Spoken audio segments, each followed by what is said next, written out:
Happy New Year.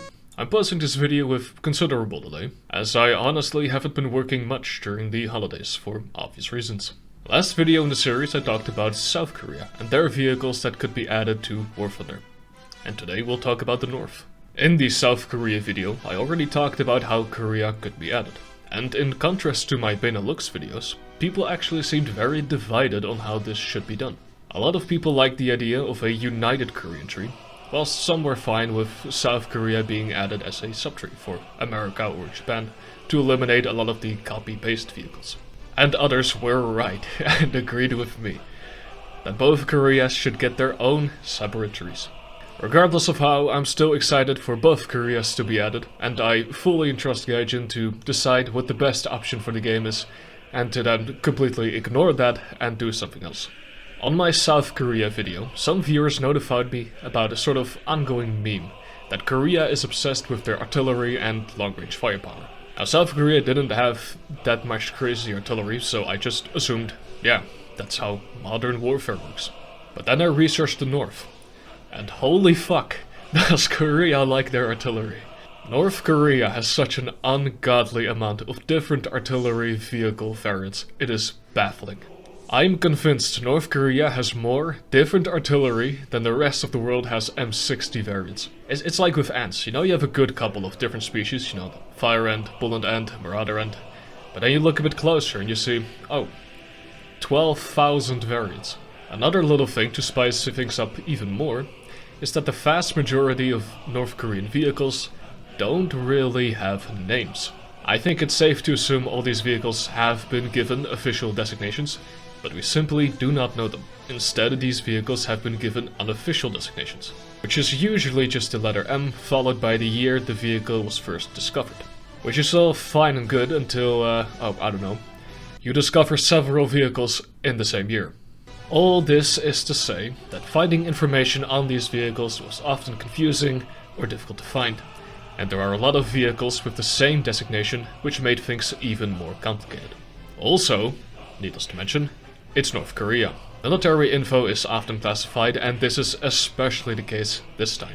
So I just want to give you a fair warning that there's quite some stuff we do not know, or it's just speculation. And I can guarantee that some of the info provided in this video will be wrong, or will in the future be proven to be different or false in some way. This United Korea tech tree by ChieftainWarrior was again a huge help this video, as well as his North Korean subtree suggestion.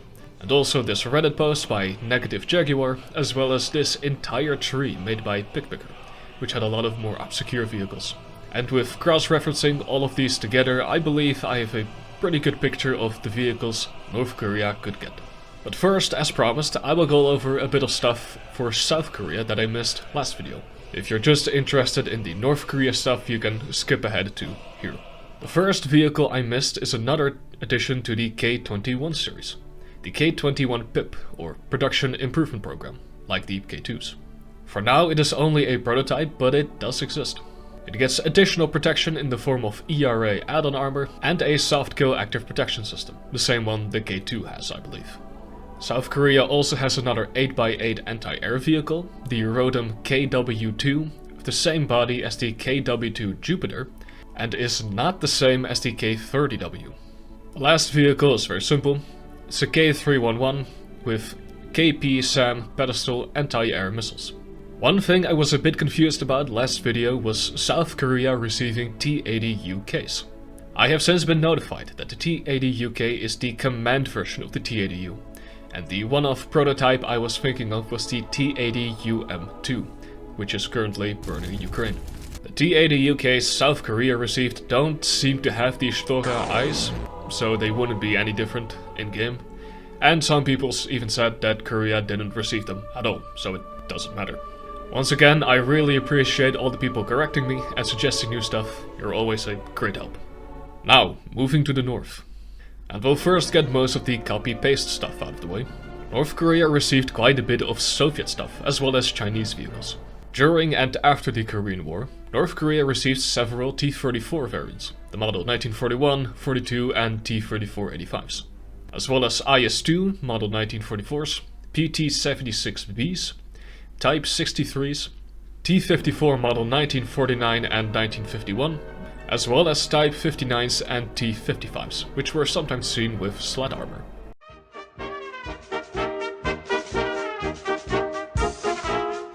Additionally, the North received some Su-76s, BM-13 Katyushas, and there are mentions of ISU-122s and Su-100s. North Korea also received a single T-72 Ural, which was crucial for developing domestic designs and might make a good premium. Speaking of which, the first domestic vehicle, quote-unquote, we'll talk about is the Chunma series, domestically produced Soviet T-62s. The first versions aren't super special yet, but they were sometimes seen with 14.5mm KPV heavy machine guns for the commander. The Chunma 1986 was a prototype with an extended turret muzzle, presumably for carrying extra ammo. This turret design wasn't continued with the Chunma 1992, the base Chunma but now with a laser rangefinder. The Chunma 92 received a completely new turret, now a welded design instead of the regular cast one. The turret is fitted with composite armor, thus offering significantly better protection over the previous Chunmas. It retains the laser rangefinder and now gets smoke launchers, and some were seen with extra ERA blocks. The Chunma 98 is the same but now with a better engine. This welded turret design would continue on newer designs, like the Chunma 214, which would get additional applique armor on the turret and rubber side skirts. The Chunma 216 gets an upgraded and elongated hull, now with improved hull armor and an extra set of road wheels. The Chunma 216 model 2013 gets an additional 2 Bullseye 2 or 3 anti-tank guided missiles, as well as Igla manpads, or man-portable air defense systems. Yes, these are anti-air missiles strapped to tanks, which is fucking awesome. I cannot wait to see these things in battle, just so cast players might have to try a little bit. What makes this even better is that these manpads, yeah, Korea mounted these things to everything you can drive a screw into. So remember the system, because I will mention it a lot. Anyway, the Chunma 216 2017 is the last and most modern upgrade of the first Chunma series. In addition to all the previous upgrades, it gets a 30mm grenade launcher on the turret roof, additional ERA on the front of the hull, and a laser warning receiver. The Chunma 215 is the prototype for the 216, and it's virtually identical to the first Chunma 216, apart from a different engine deck and repositioned smoke launchers, so I think this would make a good premium. Alongside the later Chunmas, North Korea developed a completely new vehicle, the Shungun 915. The Shungun is based on the Chunma, but the hull is completely redesigned, being elongated and having composite armor with extra ERA on top. The turret is completely new, still cast and kinda looking like that of the T-55, but it's much larger, now incorporating composite armor and being armed with a Soviet-style 125mm gun, instead of the 115 the Chunmas have. Apparently, the AP FSDS shells for this is actually pretty damn good, and would pretty much be on par with the top-tier shells Russia currently has in the game.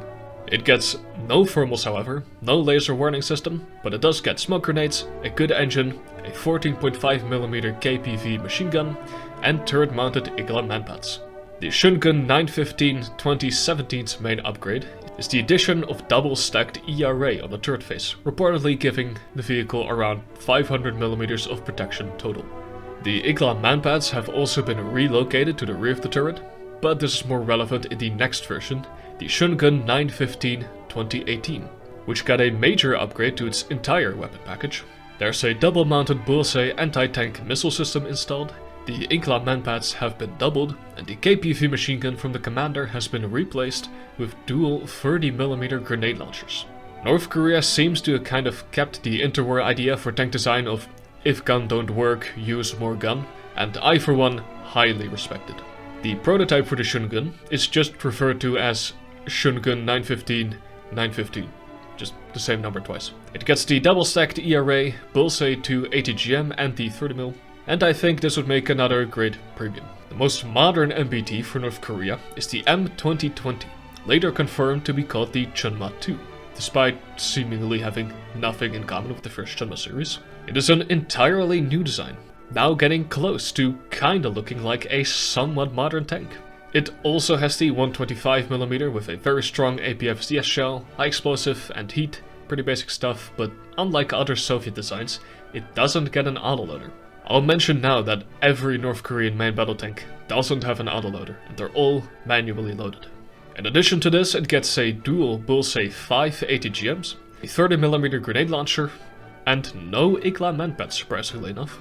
It gets a laser and laser warning receiver, a hard kill active protection system, often compared to that of the Russian T-14, smoke, and finally thermals for both the commander and gunner. It is not known how good these thermals are, however. I would probably make them Generation 2 thermals, as Generation 1 at top tier just sucks, Gaijin. Overall, this design seems pretty good, at least for in-game. However, what I believe the most lacking aspect of the Chunma 2 is the armor. The turret looks very small, and it looks like there's not a ton of space for composite armor, especially when compared to other Western 3-man turret designs. The APS system being indented into the armor probably doesn't help the physical protection either. The upper front plate of the hull looks pretty well protected, with what looks like ERA, but the much larger lower plate seems to be very weak. The ERA stopping here would suggest the lower plate only being around 200mm of composite armor, which, you know, it's not like Challenger 2 levels of lower plate, but in-game it won't stop much more than autocannons. The vehicle described here is technically the prototype, although at least 9 of them are made, so this would be the perfect first top-tier MBT. The production Chunma 2 is largely the same, getting added ERA armor on most parts of the turret and on the hull sides. The turret face will be a lot stronger where the ERA covers it, but there are a lot of gaps in between, so protection is still far from great. There is another variant though, a prototype shown off at a recent military expo, right now simply named the Chunma 2 Model 2024. The turret is completely redesigned, now looking far better protected. The gun and thermals appear to be the same, but the 30mm launcher is now in a remote controlled weapon station, and the APS system is changed out for a more conventional type. It still has ERA mounted to the hull sides and slide armor covering the rear, and the side turret looks to be much more strongly protected. Though still a prototype, I believe this should be the end of the line main battle tank for North Korea. I was quite surprised to find that North Korea doesn't really have any infantry fighting vehicles, and instead the closest thing they have is the VTT-323, which is in my opinion not really an IFV but more of an APC. The 323 is based on the Chinese Type 63 APC, which can be found in the Chinese tech tree in the form of the ZST-63, sitting at rank 3. The base version isn't all that interesting. It's amphibious, as most 323 variants are, and is armed with just two 14.5mm KPVs. So it could work as a low-tier AA, but the problem is that there aren't really any other low-tier vehicles. The first variant that can be added is the 323 Susongpo, a tank destroyer with a single KPV, now mounted in the front, and carrying 9 M14 ATGMs, which you might recognize from the BMP-1. The M2009 Chunma D is a bit closer to the original 323, having the same turret with 2 KPVs, but sitting on a modified, still amphibious, hull, and now carrying IGLA manpads on the turret. The next variant I could only find is just being described as 323 APC. The KPV turret is now a bit further to the rear of the vehicle, and it now gets both the 9M14 ATGM and the IGLA manpads.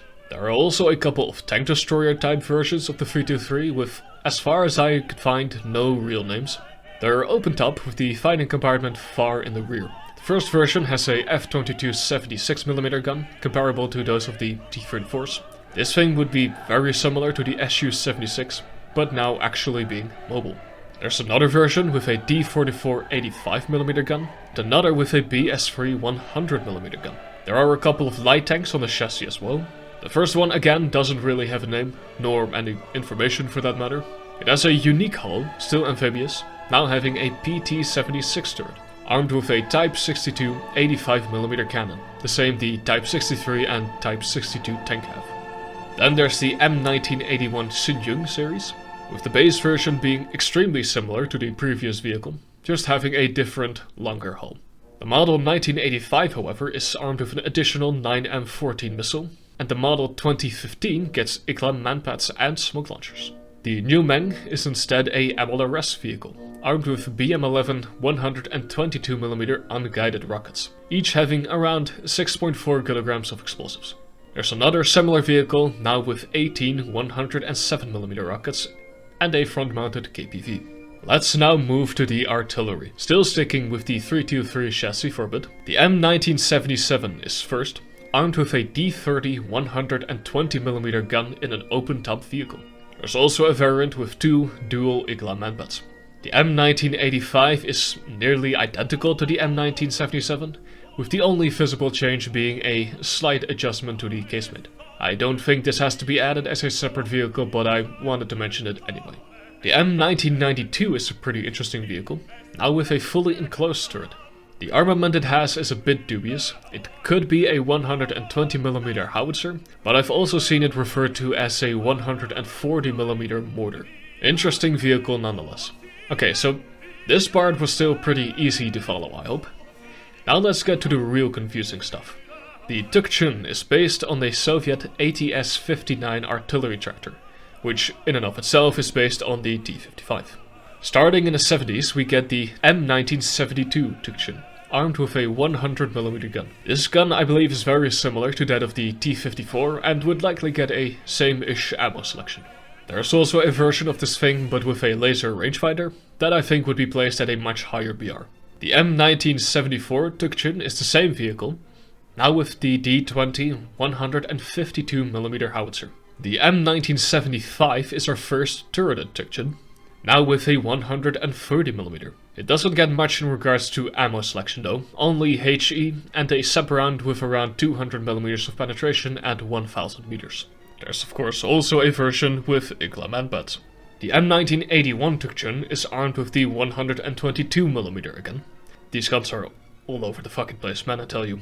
And again a open-top casemate style vehicle, with an additional variant with two single-mounted Igla manpads. The M1991 goes back to the 130mm, but now in the regular open-top vehicle. But there's also another version of the M1991 with two Igla manpads. But there's also another M1991 with what appears to be a more enclosed fighting compartment, though only one vehicle is seen. But there's also another M1991 that is completely unrelated, now with the 152mm in a turret, but a different turret than that of the M1975 Tukchun. Are you keeping up? Okay, let's now move away from the Tukchun before I get yet another brain aneurysm, and let's talk about the big boom.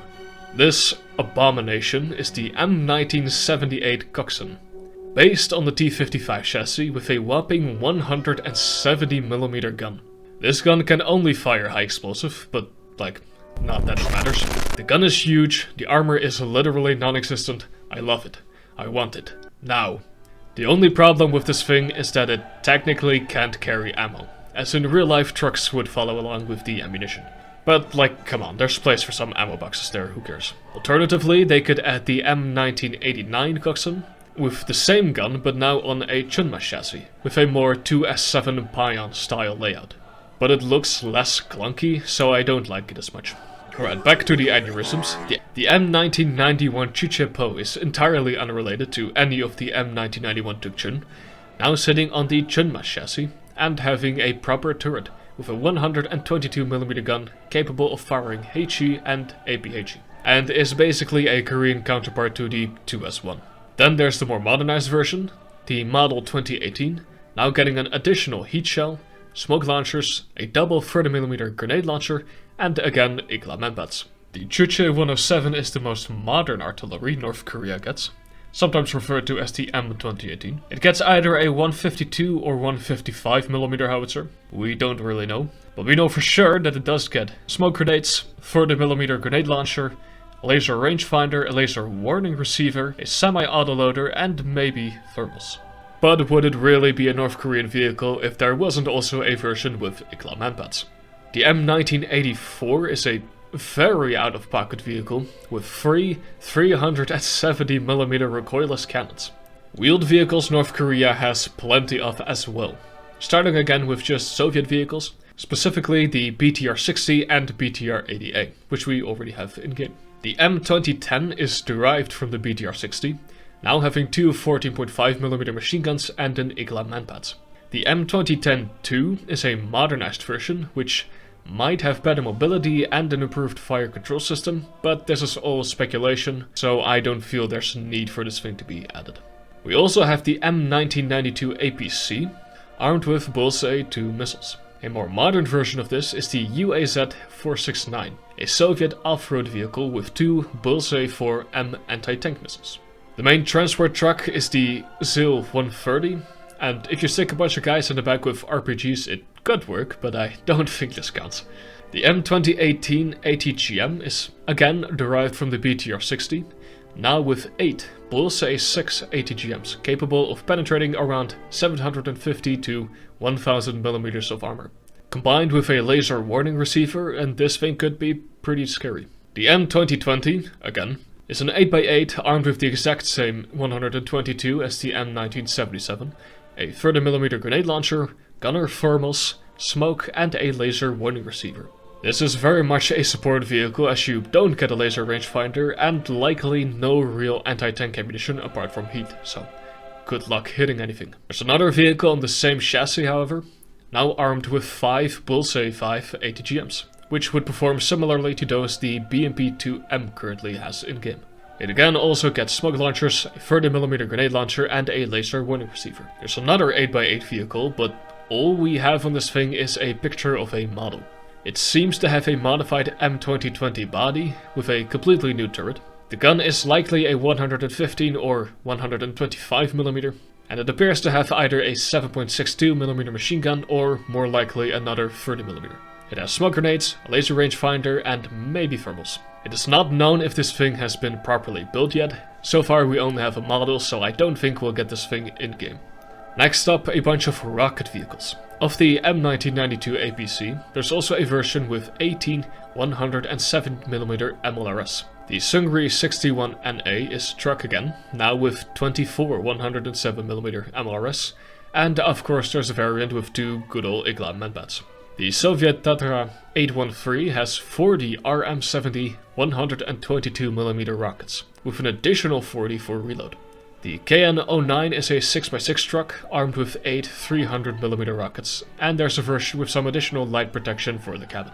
Last but not least, let's look over the anti-air North Korea has, and I'll be honest, there's not a ton here, but every vehicle already has Igla manpads, so I doubt it fucking matters. Going all the way back to the 323 for a bit, there's a version with quad 14.5mm KPV machine guns, very similar to the BTR-152D. The 323 Shinhyung also has 2 14.5mm and either SA-7 or SA-16 surface-to-air missiles. The ZIL-130 truck is also used a bunch for AA. There's a version carrying again quad KPV, and also a version with 2 single-mounted Igla manpads. Another vehicle has 4 times dual RPO-A Schmel missiles, which can be used against light armor. There's another version of the M1992 APC, a prototype with quad Igla manpads. There's also another Tukchun variant, the M1978, now armed with double 37mm, identical to those of the Funkung T-34. Of course, there's a version with Igla manpads as well, don't worry. The M1985 is an interesting vehicle. The hull is just a slightly modified ZSU-23 for Shoka hull, but the turret is completely new and is armed with 2 57mm autocannons, same as the ZSU-57, but in such a way that the guns can only aim upwards. Yeah, this is as far as they can aim down, so you can only really use it as an anti-air vehicle unless you do something wacky with the terrain, I guess. The M1989 is a far less modified shotgun, with the 423mm being replaced with 2 30mm. The M2018 Pyongyang 3 is a modified Strela 10M, with the original missiles being replaced with 8 HT-16 PGJ SAMs. I don't know how good these are, but they are bigger, and there are more, so it must be good. Lastly, we have the M2020, not to be confused with the M2020 or the M2020. It's a large truck with a SAM system very similar to that of the Tor M1 or HQ-17, but on a trailer. I'm not sure what Gaijin's stance is on trailered vehicles. The closest thing we have is the Churchill Crocodile, but I don't see why it wouldn't work, and it would make a good end-of-the-line SPAA for North Korea. Needless to say, North Korea has a ton of vehicles, and I think more than enough to warrant its own full tech tree. I think only the anti-air line is somewhat lackluster, but it's far from the worst, and the sheer metric ton of Igla manpads we would get I think more than makes up for it. We'll have to see if Korea is going to become just subtrees, one united tree or both separate, but I have hope. I'm still very excited for both Koreas and their vehicles to be added. If you think I missed any vehicle, do let me know. If you think I got something wrong, however, please make sure whatever you're saying isn't also incorrect. Before anyone mentions it, a lot of these vehicles, especially the artillery, go online by several different names, none of which are officially correct. So please refrain from correcting the names, unless I made a big error or if you think it's appropriate for some other reason. Any corrections I'll mention in the next video of the series, where I'll be talking about either India or Thailand, as both nations are already receiving more and more vehicles in-game. So let me know which one of these countries you'd like to see next. And for the rest, subscribe.